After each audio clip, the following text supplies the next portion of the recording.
Oh. Hi. Hi. Hang on, I just realized I needed water. Gotta get water. We're here. We're doing things. Okay. Are you Well, hi ready? guys. Yeah. All right. So we are doing, I posted this earlier, so did Kyle, about a week or two ago, that we are, sorry, getting distracted already. I gotta focus. That we are doing a little marriage series that we, I don't know, just decided we were gonna do. We did a video when was that? A few weeks ago. A few weeks ago. Yep. And we just covered some basic marriage things, and then we decided to break it down in a lot more depth because we enjoy talking about marriage. Because marriage is fun. Marriage can be fun. So, hi Kate, hi David, hi Tessa. All right, so before we start, we just want to say we obviously are not marriage counselors. We have no expertise really in marriage. We're just going to be talking to you about things that work for us. Yeah. And anything you gain from it, it shouldn't be seen as advice or whatever. You take it, great. If it works for you, awesome. If it doesn't work for you, that's fine too. That's okay. We want you guys to drop comments while we're talking, questions. If you think of a subject you want us to cover at some point, then do that. Let us know. Because we're going to try to do this. We're going to do videos no longer than about 15 minutes if we can help it. Because we know that your time is precious. And I know personally watching videos, sometimes they can... Shaking things. Don't shake the table. Shake the Sometimes lives can get really long and then you lose focus. So I feel like you're pushing me. I'm not trying to. His hand is on my back. Holding you. We're planning on doing these every Sunday or Monday around this time. Sunday or Monday. Did I say and Monday? Yeah, So, not and. No, that's too much. not and. Okay, so today's And subject. Oh, did I miss one? If you do enjoy anything or take something away or want to hold on to it and rewatch the video, remember to like, share, and comment. Help us out. Yeah. All right, so tonight Okay. we are starting with marriage myths. And So, marriage myth number 1. Happy couples do not argue. That is the biggest fallacy in the whole entire world. Go ahead. no, I was just going to say it's unhealthy to not argue. You just have to learn how to fight fair. Yes.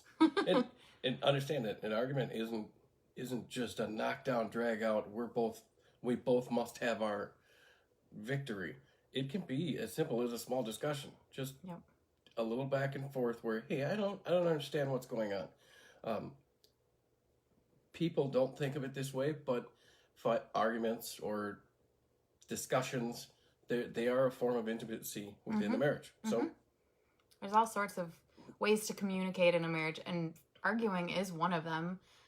You're learning each other's points of views. You're learning to respect each other's point of views. It's just learning how, like I said, fight fair. You just learn how to kind of do the whole, what do they do in counseling where it's like, okay, I hear you saying this. Yeah. When you say this, it makes me feel this. Yeah. And when we first started trying to fight fair, using those words felt so silly. Now, more and more when we're talking, it's like, here's the deal. I hear you saying this, and that doesn't make sense to me, so let's discuss this further. Let's figure this out. Because if we don't understand each other, we're going to throw down. And neither one of us wins when that happens. If you're not actually going back and forth or having some discussions, you're probably not human. Or one or the other is giving away way too much. Yeah. They are just laying down. They're just letting everything go. And that is really unhealthy because you're going to find yourself resenting the other one within a few years, and you're going to, So learn how to argue in a fair way. Yeah. And don't think it's bad to have arguments. Right. And it is okay at times to not speak to each other. Yes. Because that might be the best thing to do. Yeah, we said that in our last video where it's okay to take a pause and say, if I say something, it's going to be really mean. Yep. And so I'm going to just pause and walk away. We have notes over here, so that's why we keep looking to the left. So that was that one. What? That was the first one. Words are hard. Myth number 2: if I marry the right person, we will always be in love. This one, when I first looked at it, I don't understand it. I don't know that I still understand it. It doesn't make glad a we whole talked bunch about of it. it doesn't make a whole bunch of sense to me. If I marry the right person, we will always be in love. No, Well, because the person you marry is human. right. And the thing is with marriage, okay, so we're 9 years in, and we have had a lot of different seasons to this marriage. We've had seasons where it is just like, you're everything I want to be with and talk to and see and hold you and kiss you. And then there are those seasons where you're just like a roommate. You're just a buddy that I'm living with, or you're somebody I don't want to live with. Yeah. And that's okay. Yeah. So to think that you're always going to be like super deep in love that's a myth. Right. That's just relationships.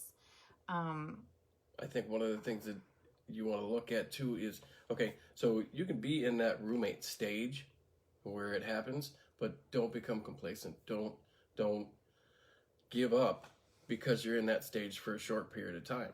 Yeah. You can get through it. You have to put in a little work, but you can get through it. Yep. I love that statement. Don't chase the new car feel. It's never worth the crash.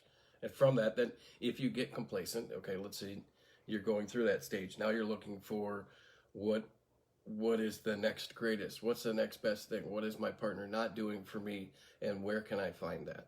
Okay. Yeah. We both bought new cars 2-3 years ago, I think. And they're great for a little bit. And then they're just another car. So understand that when you're out there looking. What's the other saying? The grass is always greener, but my grass is green because I water it. Yeah. Yeah. Yay. Okay. What time are we at? All right.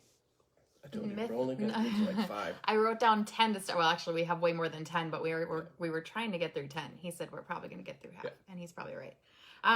So myth 3 is marriage is work. Abby just said relationships are hard work. And we would challenge you to say it is not work. It requires effort, but it's not work. Yeah. And so when you talk about work, a lot of people will talk about work and they're like, I can't wait till I can retire. I don't want to work. I don't want to go to work. Why do you relate your marriage to that? Why do you hate, if you hate going to work, do you hate marriage? Yeah. Because that's work. That's what you said. You hate work. You must hate your marriage. That's not the case. The way we related it a little bit when we were talking about this, preparing for it, was you have hobbies. I love golf. I love to golf. But getting good at golf has taken a long time. And it takes hours on the driving range. It takes hours on the putting range. Or putting whatever. Things, the green. The green. Yeah. I don't even golf, but I got that. Right. So it takes effort. Yeah. Your marriage isn't a hobby, but it still deserves that same type of effort. Yes, yeah. I like that. Yeah. Yeah. What else? Butterflies. Marriage rainbows. is what you put into it. I mean, that's what it just boils down to. My dad had a saying a long time, and I'm sure he got it from somewhere else, and that is garbage in, garbage out. If you put garbage into the system, you're only going to get garbage out. That's it. So what you put into the marriage is exactly what you're going to get out. You have to have a partner who's willing and able to give the same, or that they can recognize that. But whatever you put in, that's what's coming back to you. Myth number 4. See, having kids can save a troubled marriage. Now, obviously, we don't have kids. That's the other disclaimer here, is that what works for us may not work for you if you have kids, and we understand that. Yeah. So we're kind of a rare breed with no children. But, here, you wrote this. This is the exact opposite. It is the exact opposite of correct. Let's think of it this way. Okay, our marriage, not ours specifically, but let's say our marriage was going poorly, and we weren't communicating, and we weren't doing things correct. What's the one thing we do not need to do to make it better? Add more crap. Stress. Yeah. Yeah. I mean, look, I have 2 daughters. I love them both, and they are great, and I feel blessed to have them. Mm-hmm. But they also put added stress on the relationships that I was in, and that's okay. A lot of people are able to deal with it and work with it, but if you're in a bad spot to start out with, Mm-hmm. adding more stress, adding more responsibilities, it's not going to fix it. It's going to make it worse, probably. Yeah. If you're in a troubled marriage, try counseling, not having a baby, because you need to fix what's going on first before you add another kid into it. And think, do you want to bring that kid into the stress that you're having? Yeah. Especially if at the very least you have to think about that child and say, is this an environment that I would want to be raised in? Yeah. Because then maybe you get into a point where, okay, now we've had a child. We're still in the bad spot, which probably has been made worse. But now we might as well just stay together for the kid. There's more than a few people that I know that have experienced that, and 100% of them are like, I wish they would have done X. Mm-hmm. So give your marriage a chance before you bring a child into the world. Yes. It will not save you. Most likely, it's not going to bring you together. It will probably drive you apart. But again, we're not experts on this because we have no children. We're just talking about some random myths. And for some people, maybe having that child is what brings them closer together. Yeah. Okay, awesome. You are an anomaly. Yeah. That doesn't always happen. This is probably our last one because we're I know. 12 minutes. It's already, in? wow. Told you. Wow. I talk too much. No, you're good. Marriage myth number 5. The first years are supposed to be the best years. I don't understand that. Our first year was spent in a studio apartment in Oakdale. Mm-hmm. Yeah. Oakdale, Most people are Minnesota. from Minnesota. Yeah, right. I have a lot of people maybe. that aren't. So, so that doesn't really matter. What matters is a studio apartment. It is a living room and a kitchen in one room. It is tiny. It was very small. Our bed was our couch, which sometimes was kind of nice for the first year of marriage. But look, we can't get away from each other in a studio. You argue, your only option is to leave the apartment or go in the bathroom. Which both of us did at least once. Yeah. Try that your first year of marriage. It definitely was an interesting... He always says people should do that for the first year of marriage. It gives you a quick course in how to fight fair, how to do some of those things, because you can't run away. Yeah. And even if you run away, okay, I'm coming right back to the same thing. I can sleep on the couch, but the couch is over there. Yeah. So... Most people... Hi, Cynthia. It's okay. You can always watch it back.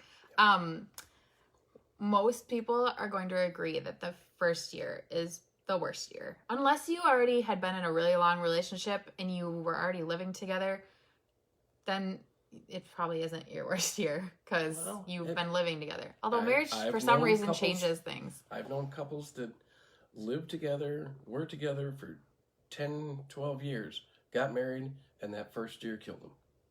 And they didn't succeed. They didn't survive through that year. Yeah. So there has to be something to that. Yeah. I don't know what it is. You sign a piece of paper and suddenly life changes. Yeah. But I know one of my best friends, she has been having the best first 2 years of marriage, and more power to her. Awesome. Well done. That's a rare thing.